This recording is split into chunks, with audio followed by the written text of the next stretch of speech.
That's the only time I've ever had a publicist was during the books. And yes, the publicist got me on Oprah. But again, another magical story. She could not get me on like flat out. So she just told the producer, what if Laura coached you for 3 months? Oh. So I coached this woman for 3 months. There was no guarantees that anything was going to come of it, but she had some amazing results. She walked right into the office like, we're putting this woman on. Wow. So that's how that happened. So again, all this is a little bit of 5 sensory world strategy, concrete, and then a lot of luck because it could have gone another way. But to someone who thought about killing themselves because they had failed at acting, to then a couple of years later be having these dream come true type of experiences, it just was beyond my wildest dreams, incredibly ironic that everything, I ever wanted happened not by being an actor.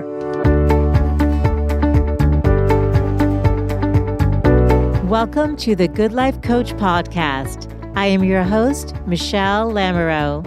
The intention of this show is to awaken you to your fullest potential. Join me each week for inspiring interviews to elevate an area of your life, as well as interviews with women entrepreneurs who are creating success on their own terms. Each episode provides actionable tips to guide you to design a life you love. Hey there, it's Michelle, and welcome back. I have a great show lined up for you today. We are going to be discussing how to navigate transitions, specifically around career. Whether you're a stay-at-home mom who knows she wants more, in a job that no longer lights you up, out of a job, or feeling called to something more and need clarity in your career or life direction, this show is for you. Joining us is best-selling author of 5 books, Laura Berman Fortgang, and today we're diving into some of the key tips from her book, Now What? 90 Days to a New Life Direction. Laura is internationally known as a pioneer and 25-year veteran in the personal coaching field, where she's been supporting people to find solutions for their lives, as well as works with small businesses and organizations. She's a sought-after public speaker, TV personality, having been on all the major morning talk shows, including The Oprah Winfrey Show, and her TED Talk has garnered over 1.5 million views. Welcome, Laura. So happy to have you on today. Thank you, Michelle. Okay, well, we're going to dive right in. So I loved your book so much, and I feel like there's so much wisdom here that people really need right now. It's so very timely, what you've written, even though you wrote it back a while ago. What was it, 2005. Wow, and you've revised it, though. But yes, 2015, we did a whole new revise because we've worked with so many clients and had so much more to say. It was such a joy. And that's when the TEDx talk was done, was 2015. Okay, around that. Okay, so because you've been through your own transition, I thought it would be great if we could just start with your story. So I read in the book that you used to be a professional musical theater actress, which I think is very cool, by the way. I did some musical theater as a kid and I loved it. But making a career of that is pretty special. And then you became a pioneer in the professional coaching field and best-selling author and, TV personality, having been on Oprah, which we're going to have to just know a little bit about that because that's too cool. But how did you end up on your path and find your way into coaching from musical theater? Oh, I wish I could say it was smooth sailing, but it was actually very tumultuous. I mean, it started with getting very depressed that, no one worked harder than me at trying to make it to Broadway. And I had relative success. I mean, I worked 6 months out of the year as an actor. I was a union card holder, which, means you're a professional. And, so I did like 50-50, but I was a waitress and I was a miserable waitress. I was very good at it, but I was bitchy. Oh my God. And, my world got darker. Like I just couldn't understand how you could work so hard at your dream and not have it come true. So I really felt I had failed. I was in a very dark place. I mean, I write in one of my books, like my parents were even going to check me into a mental hospital. And in that interview, when they asked me if I thought of harming myself, I knew if I answered yes, they were going to lock me up. So I said, I don't remember what I said. All I remember is getting up and leaving and my mother chasing me through the parking lot. And I made a decision that I was going to change my mind. Like I was not going to be dark anymore. I was going to find a way out. And it was really like at this point, I had been through a lot of therapy, and I chose not to do therapy when I was in my darkest place. That I don't recommend, but it was because I felt like I was spending so much time looking at the problem that I wasn't looking for solutions. So I used the Course in Miracles, which is psycho-spiritual self-study course, as the basis of my healing. And I did that darn thing, and I changed my mind. And all I could be grateful for, because I didn't see anything to be grateful for. And as I tried to shift around, the only thing I could see to be grateful for was that I had 5 fingers and toes on each hand and each foot. So I started there, and I changed my mind. And on the other side of the depression was an intuition that I never realized I had an intuition. And my intuition was so strong at that moment. Sometimes you need a breakdown to hear that voice clearly. And, I wish I could bottle this, but my intuition was so persistent, and it was so clear. It said, call Jay, who was an acting mentor of mine. He has a new career or a new job for you. I've never had such direct intuition, and it bugged me and it bugged me and it bugged me. So I called Jay, and in those days there was no internet yet. So I found him by calling information. And I didn't want to tell him that this voice in my head was telling me to call him. So I just said, I'm not happy doing this anymore. I don't know what else I would do. And he's like, well, I'm a coach and I could help you figure it out. So I was a client for 2 years. He helped me sift through a lot of things. And then one day, my next idea for what I might do was to do presentation skills training, since as an actor, you're always on stage. People ask you, how do you do it? How do you memorize your lines? How do you, whatever. So I started doing that, but quickly realized that to get the best out of people in their presentation, I had to access the human. And I needed a different technology, like just telling you how to speak or hold your hands or what to speak about was not enough. So I looked at Jay and I said, I want to do what you do. And at that moment, Thomas Leonard, who was the grandpapa of personal coaching, he was starting Coach University, which was the first acting school, the first coaching school in the United States. Mm-hmm. So I was student number 16. Wow. And those same 16 people started the International Coach Federation, which now is the largest body worldwide to certify coaches and certify colleges or anyone who's doing coaching. Mm-hmm.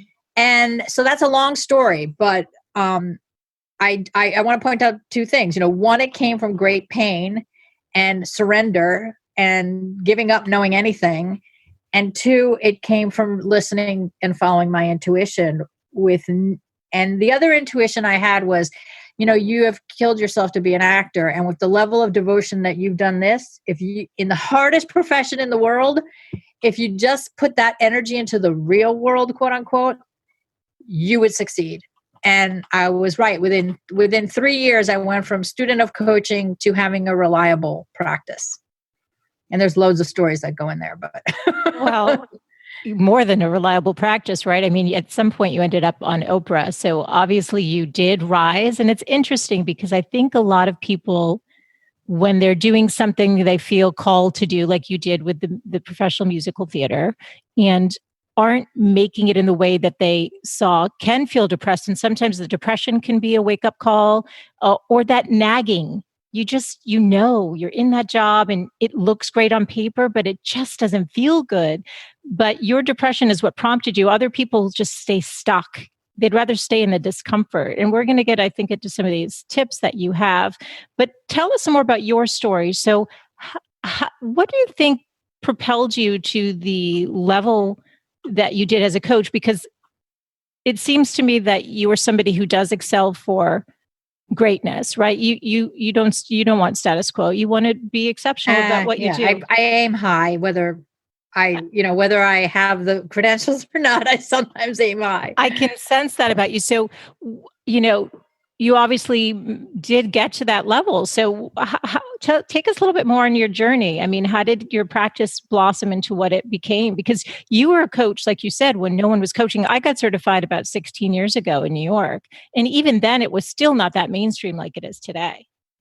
Yeah, I mean, some people will say, newer coaches will say, well, there wasn't so much competition then, so you had it made. No, we had an unknown. Yeah. We had a thing where people said, soccer mom, like, what are you?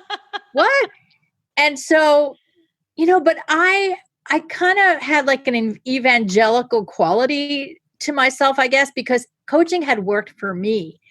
Therapy and coaching are very distinct. And maybe all those years, I really didn't need a therapist. I was what they called the worried well. Like I really wasn't mentally ill, and nothing against serious mental illness, but I just had nowhere to put my anxieties, I guess. So coaching changed my life. So first I was like an evangelist. Second, I had a lot of energy and always have, and I can be very focused when I need to be.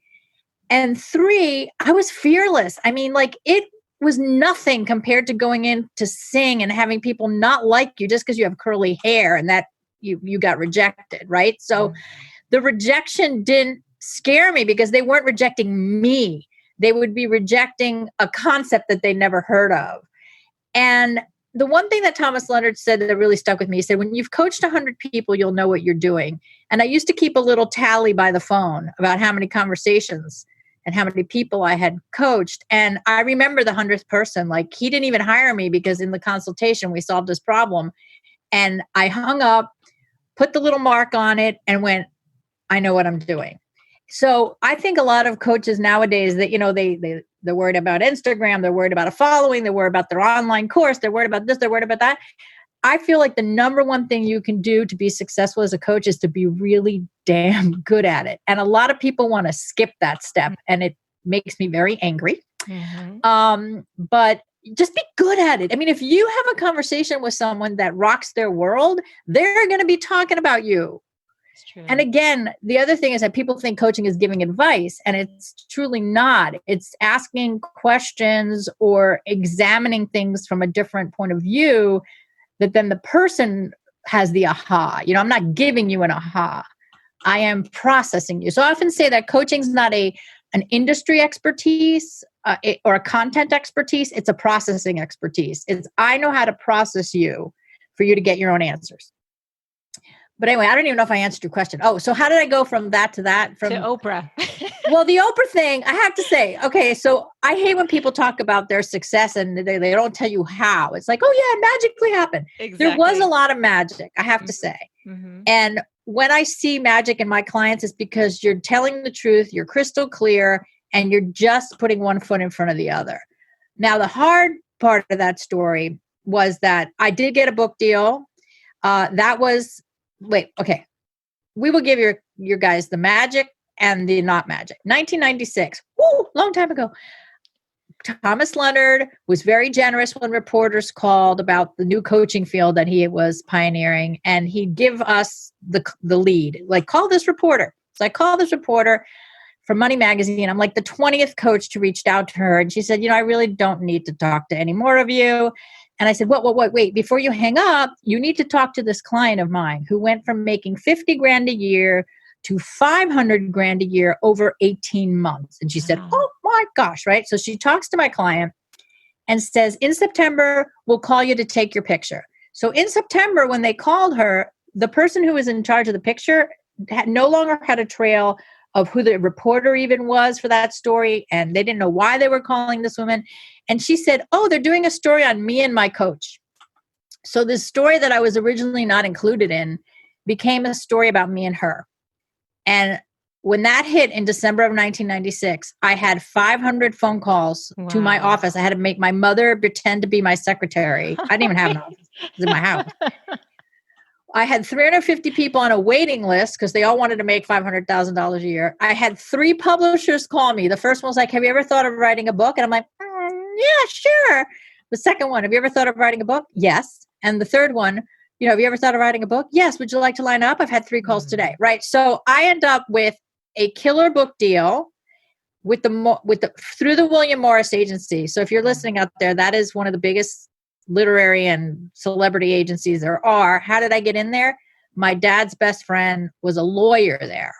So I go to the friend, the lawyer, and I'm like, who wants to do my contract?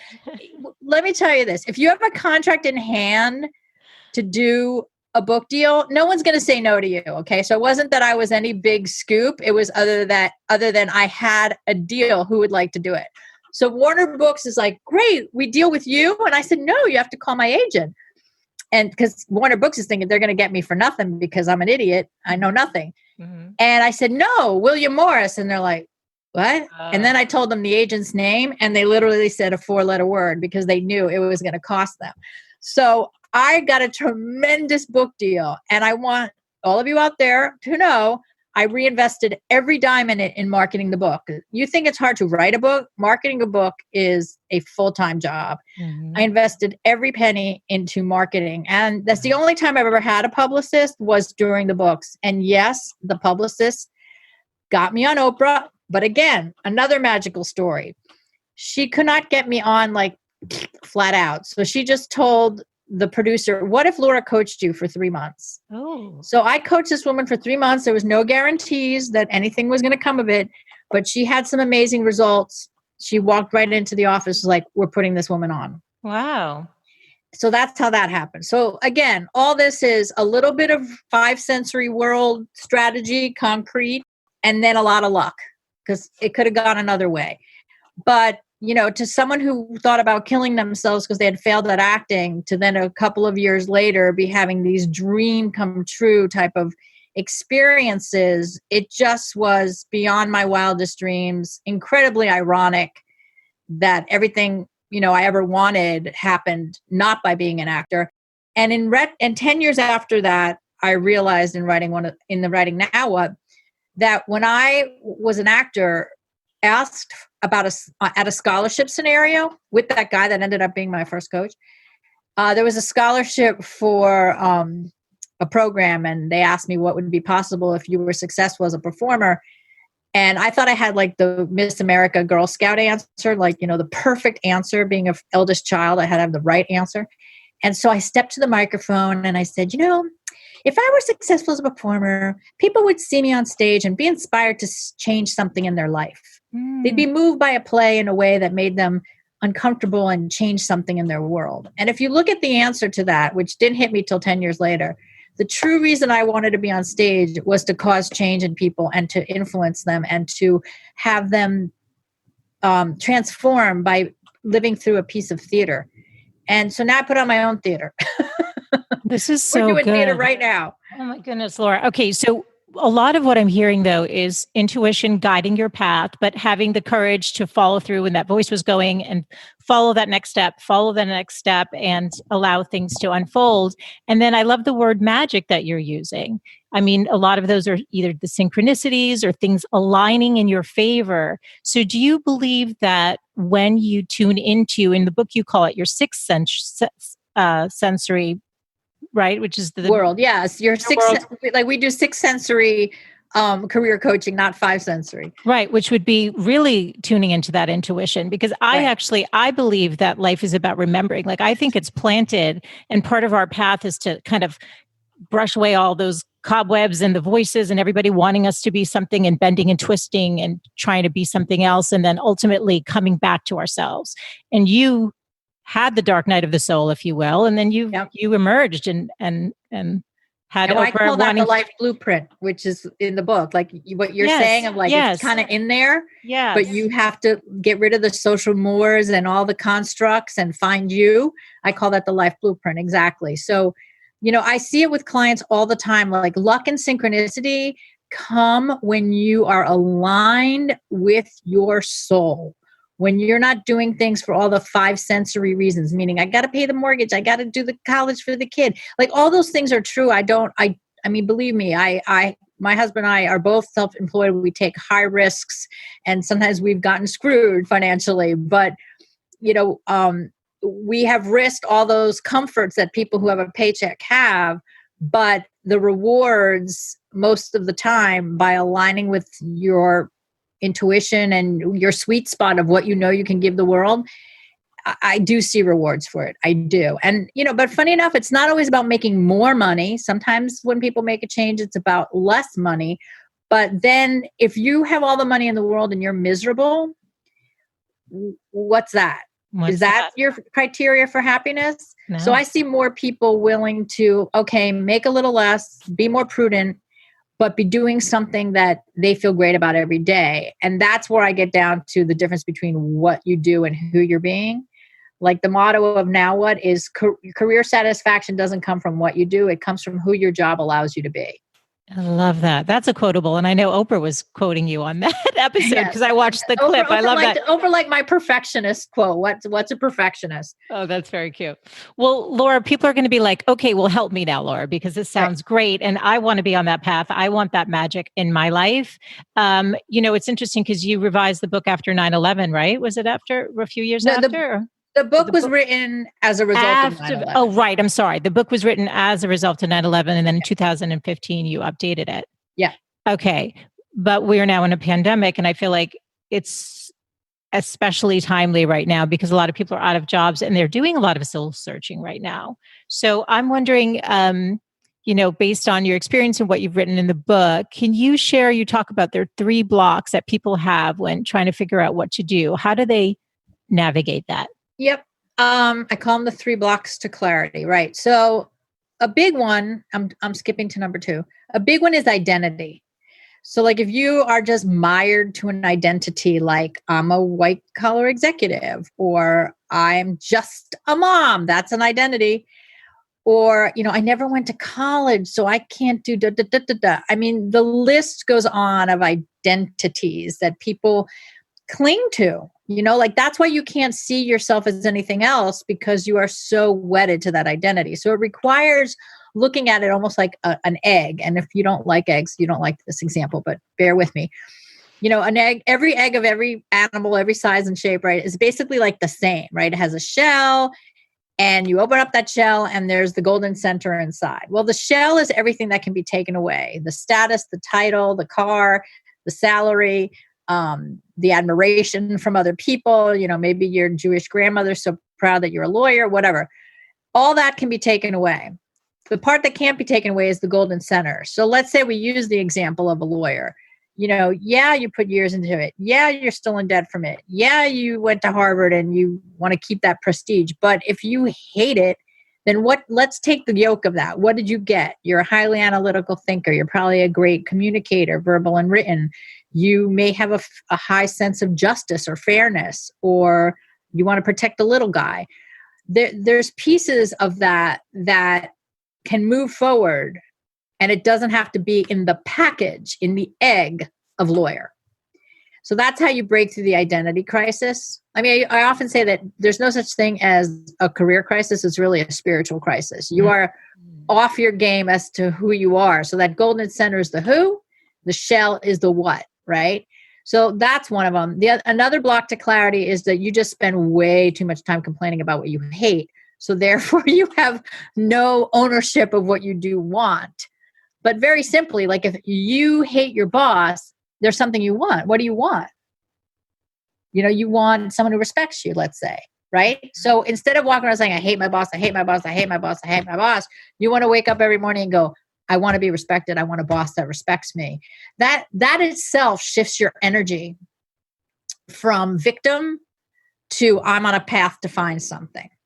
Mm-hmm. And yeah, it may mean you have to leave. And that's what most people are afraid of. Most people are afraid of change or the hard work of finding a job. And then the third block to clarity is just a lot of your embedded beliefs, whether it be I'm too old to make a change, or, who's going to hire me at this age, or I'm not good enough, or whatever the case may be. So those are the 3 blocks to clarity. Okay. And so then aligned with that is you talk about 2 turnkeys to gaining the clarity and the importance of intuition. Now, intuition's been a big theme of everything we've been talking about so far. So take us into that. Right. Well, this is what I talk about, 5 sensory world versus 6 sensory world, is that, your resume, and this is the name of the TED Talk, actually, how to find your dream job without ever looking at your resume.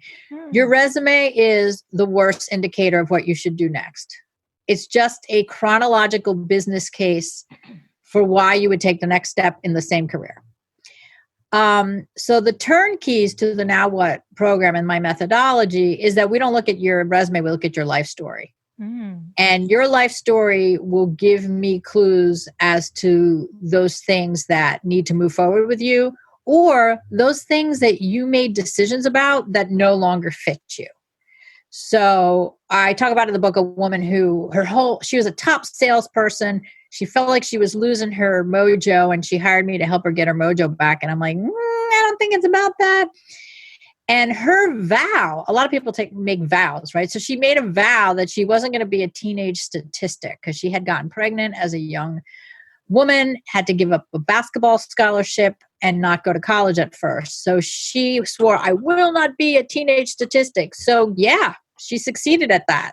She broke records with sales, and she made her life very successful. And now she's 35, and it's like, okay, you're far past teenager. So what's going to motivate you now? So the life story shows me sometimes some of these decisions we made that gave us success, but kind of like that other book title, what got you here is not going to get you there. Like it's like having an outdated operating system on your computer. Like you cannot create a future from an old vow that you already fulfilled or that no longer makes any difference to you. Mm-hmm. But most people don't know that. So they don't even look for that in trying to figure out what to do. The second turnkey is purpose. And purpose can be a very loaded conversation. It can be a very woo-woo conversation, but I'm pretty pragmatic about it. It basically gets down to what you're built to do. Like, what is that finest essence of you that no one can take away from you, and that you probably don't even need to retrain to do. It's always been there. Like for me, I told you about being on the stage and wanting to cause change.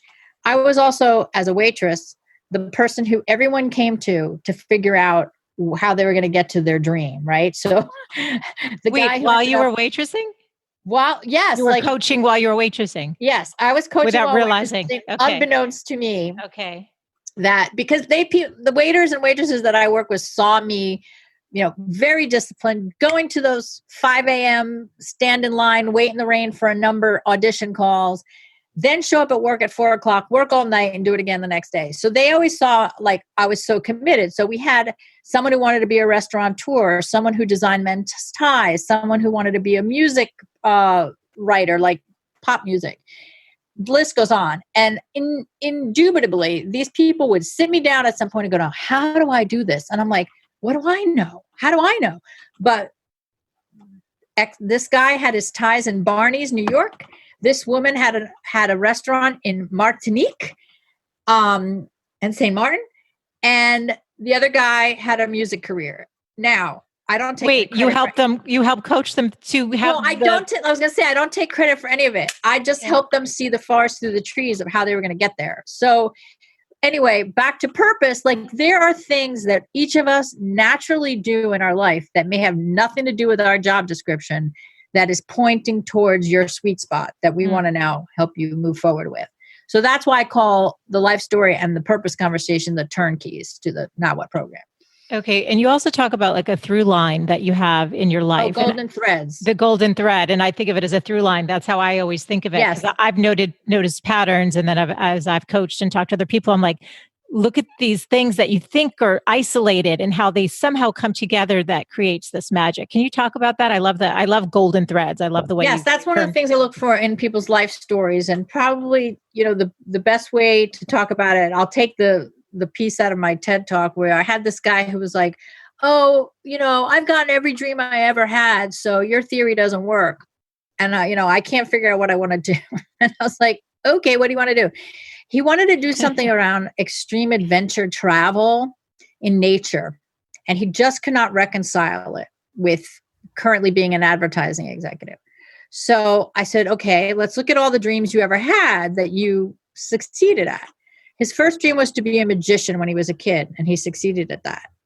So, okay, watch this. Then he wanted to be an architect, and he was. Then he wanted to be an advertising man, and he was. And now he wants to lead people in extreme nature travel because that's his thing. So the through line to all that, if you see a magic trick, you go, oh. If you love architecture and you're looking up at buildings, let's say in Paris, you go, oh. If you've never seen a billboard in Times Square and you see one so big the woman's navel is the size of a cruise ship, you're like, oh. And when you go out in nature, you go, I love so this. We saw a through line of how he inspires awe in everything that he does. Oh my God, I just got goosebumps. So, but you saw that pattern. Did he see that Yes, pattern or you saw that I pattern? saw the pattern. That's what I figured. You saw it and you helped him recognize that pattern. And then he had the aha moment where he's like, oh, Yep. yeah, that makes sense. Yep. And the best part about the story with this guy is that he was so freaked out about that. He quit working with me and never returned a phone call ever again. 10 years later, right before I'm writing the 2015 redo, I get an email from an adventure travel company. And I was like, why am I getting this email? I didn't sign up for this. And something like made me look a little further down the scroll, and it was him. I love this. And I called him and I'm like, you son of a bee, you disappeared on me. And he goes, I'm here. I made it. I was so freaked out. He stayed in his job for a really long time, blah, blah, blah, blah, blah. And he let me talk to him 10 years later. He did it. Oh my goodness. I love this. You know what it reminds me of too is being in a relationship with somebody. It's so good in the beginning and you fall in love and everything's magical and you picture this whole life with this person. And then I don't know, a year later, it's not so magical. And 2 years later, it's even less magical, but you stay because the idea of leaving what's comfortable and familiar and also what you had imagined being so perfect in the one or whatever your story you're telling yourself. It's sort of analogous, don't you think, in terms of how we create constructs to stay comfortable. Yes. We don't like being pushed to the edge of our comfort zone. And I get it. I'm not 100% fearless. I have 3 kids, a mortgage, and 3 colleges. Like you become a little less fearless in your older age, but you have to look for where you're uncomfortable. And it's like, do the hardest thing first. Do the thing that makes you uncomfortable, and the growth is the prize. It doesn't always work out dreamy, but the growth is the prize. Like I just ran for office twice in 3 years. And that was that was a battle and a half, but this is something I was moved to do. Wow. It was like, I'm done sitting on the sidelines and, it's just not enough for me to cheer somebody else on. I had to run. Wow. Congrats. That's huge, Laura. Huge. And I failed both times. It doesn't matter. It's still huge. It's not a huge winning, accomplishment. Yeah. It was huge. It was huge. They were really good campaigns. I just was in a very, very tough district. Like the numbers weren't there really to win, but it inspired so many other people to do something similar. I work now for a couple of campaigns as a volunteer on the national level, and it just opened my eyes, right? So I'm putting this out there as like, sometimes you follow your intuition and it doesn't go the way you thought it was going to go, but I have no regrets and I've recommitted to my business. I'm probably not going to run again, not for a long time. But it was the learning, the discomfort, the being on the edge of your learning curve that is just like something that will serve me and my clients ongoing. So I guess all that to say nothing is a waste, Well, I think that's so good for people to hear. And actually, I wanted to ask you, how do you know if you're in alignment? So you're talking about intuition. I have very strong intuition. What if you're following something? I know a lot of people who are entrepreneurs and they're on the journey a year, 2 years, and maybe things aren't gelling. How do you know if you are in alignment? Should you be seeing that magic? Should you be seeing the synchronicity? Should you be, what are the signposts? Or is it just show up, take the time, and at some point you'll know? I mean, how do you discern? We all want certainty. Yeah. And, I really wish I had the formula for certainty, but how is, look, you can't be harming yourself in the process of following your intuition. You know what I mean? Like if you are suffering, I'm struggling with this because it's a tough thing to answer. You've heard of people who put everything on a credit card to produce their film. They risked everything. Right. That could be seen as hurting yourself going into debt. But then they won an Oscar, so it's, I don't know what the rules are other than you have to know that you're committed and you're committed to see it through. And if it ends up being a failure you learned from, it'll be adding up to something else. Right. Right. It'll be part of that golden thread, maybe for the next step. Maybe it's Right. the So next. there's always this balance of messing up your life and going for the brass ring, So I think it's very individual for every person. But what I look for is you're aligned if you're operating from your values, so you're aligned if you're feeling excited, and there's fear and excitement are very close. How do you tell the difference? Sometimes my acting teacher used to say fear is just excitement without the oxygen. Right. So you have to keep breathing, and it sort of feels like a free fall, like I jumped out of the airplane, there's no turning back, terrifying and exciting. So that if we're looking for there to be no fear, that's not an indicator of failure or success. Fear is going to be there. Of course. But you're looking for, am I operating out of my highest self, or am I operating out of my lower being? Like, I'll give you an example from this week. I had someone who called me who the pandemic has destroyed their industry. It's not going to be coming back for a very long time, if ever. Wow. And this person decided that they're going to cash in their savings to go back to school. They've always thought about being a therapist in this case. And now's the time. So do I take the MSW, or do I go for the highly specialized training that I'm really interested in? If I do the MSW, I can cast a broader net, blah, blah, blah, blah, blah. So how I look at this is, where are we operating from fear and where are we operating from love? So this is A Course in Miracles, right? To me, it's very black and white. Are you in fear, or are you operating out of your higher self? To go for the MSW was operating in fear, covering all her bases. It was not going to interest to her. She's very advanced already in her understanding of psychology. It's going to be boring. And then I said to her, that choice you're making out of fear. And she goes, you're right. Damn it. Right. So she tells me that she's going to apply to the more specialized program, calls me the next day to say the MSW application is closed for another year. So now that choice went away. And we're waiting to hear if she got accepted to the specialized one. Right. So that encompasses everything we were just talking about. Risk, fear, right? You're always afraid when you're going for something, but making a decision out of fear is distinct from feeling fear because you're trying something new. Does that make sense? Yeah, it's perfect. I love that answer. And, I'm just thinking, you've coached tens of thousands of people. Maybe have you seen any characteristics though, or traits that people have where the ones who follow through and can find that success as they define it, that, yes. Can you share some of those? I'm just curious, because you must see some patterns by now. Ask me that again. I'm not sure if I got that. Okay. So patterns for what? Well, characteristics of people who follow the path and find fulfillment versus those who do give up. Oh, okay. So, the people who follow the path to fulfillment, they've made a decision that they're not going to be miserable anymore. That is no longer an option. Right. So they'll follow. Yeah. That was you. That's interesting. Right. Yeah. Right. So I'm not going to live in misery. So if I choose otherwise, what takes me out of misery? Right. So they follow that.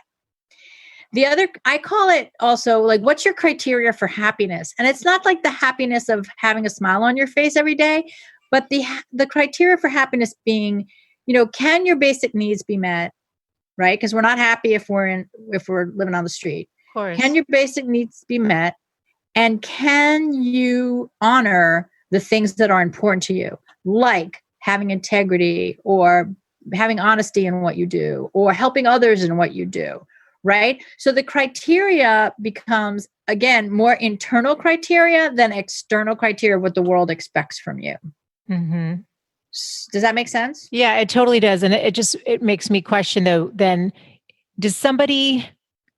Because you talk about you can't be miserable, you can't lose your home or that kind of thing, but can you pursue the thing and then sometimes have to do the things that maybe were part of The your money path. job. The money job. Yeah, that's basically what I'm saying. Do you got to do the consulting gig because you had the marketing background and you know you can make the money there, but really what you're trying to do is become, a coach or something else? Yes. I mean, look, let's call that a crossover, right? So sometimes you have to have a crossover. Like you're going to have to do the thing for money, but your eye is on the prize.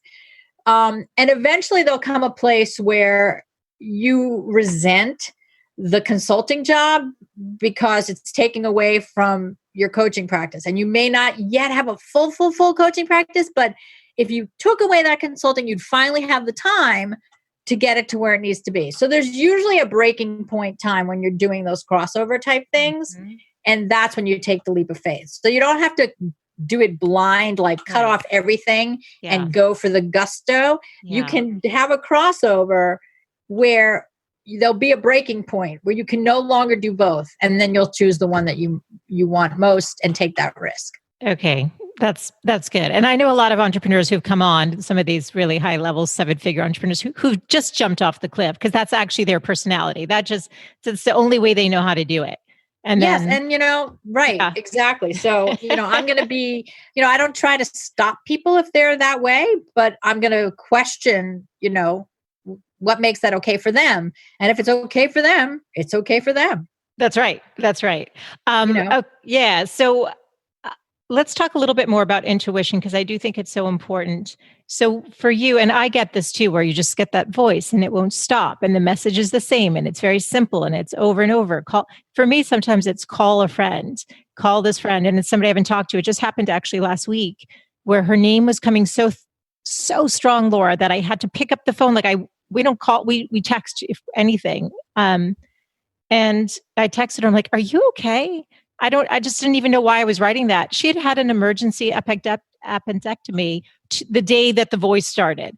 And I'm like, gosh, I got to pay attention to that voice more. It's not the first time that's happened, but let's leave the women listening with this because this sixth sensory way of being is, I think it's, we're kind of the first generation that has this opportunity. You talk about it in your book. I've seen it with my parents.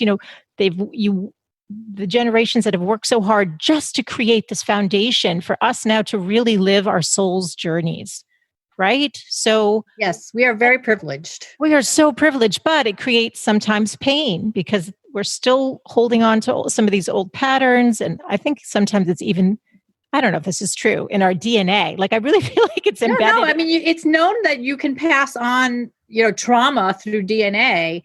And so I think you can also pass on work ethic. The immigrant work ethic is, and I said at the top of my TEDx talk too, is like if my grandfather, the butcher who came over here at 17 years old on a boat alone, heard me say, people want to be happy at work, he'd be like, happy? Happy is putting food on the table. What are you talking about? Right. So, 2 generations later, we are very much in that push and pull of like, do the right things, go to college, get the right job, stay in it for as long as you can, have a retirement, and nowadays they're questioning whether a college education is worth the investment, so the world has changed and we're not changing with it. Yes. Unless we listen to our intuition. Yes. And that example you gave of intuition is perfect. And also, intuition, I find, will repeat itself, will become firmer and firmer till you listen to it, but it never yells at you. That's fear yells at you. Yes. Fear says horrible things to you. Intuition is calm and firm. Call your friend. Call Jay. Call Jay. Pick up that phone today. Right. My mom just thought of an old friend to pick up the phone and find out she was on her deathbed and died 2 weeks later. And I'm so happy my mother had her last opportunity to talk to this friend. So we have to listen to that voice. And, I think the way to know that it's intuition is that it'll be persistent and it won't be mean to you. I love that. Okay. So we could cover so much more, but is there anything that I didn't ask you, Laura, today that you want to leave the women listening with? I would love for people to come visit my website, nowwhatcoaching.com or laurabermanfortgang.com and watch what's happening this fall. So if you're a coach, we're about to do a big training for coaches in October. And if you're someone trying to figure out what to do with your life, stay tuned because we have a big new product coming up at the end of October as well. But if I were to say, like, a parting thought, it would just be that something's trying to emerge and the world will be robbed of it if you don't listen to that Oh, I voice. love it so much. Well, I usually ask the women, to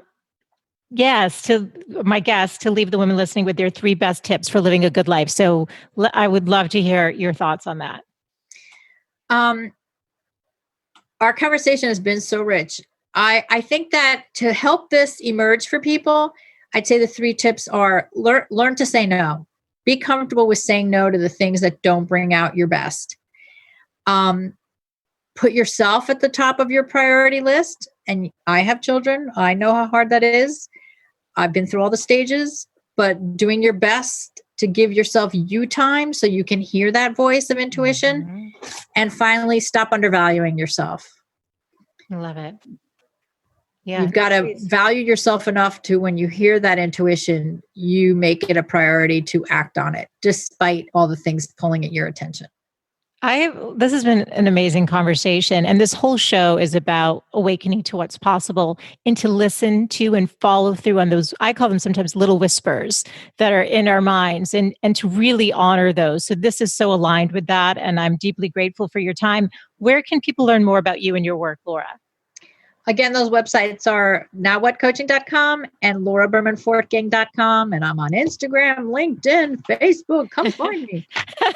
Well, let's chat. And I'll definitely link your TED Talk in the show notes as well today. So thank you so much for your time. I so appreciate it. It's a pleasure. Thank you so much.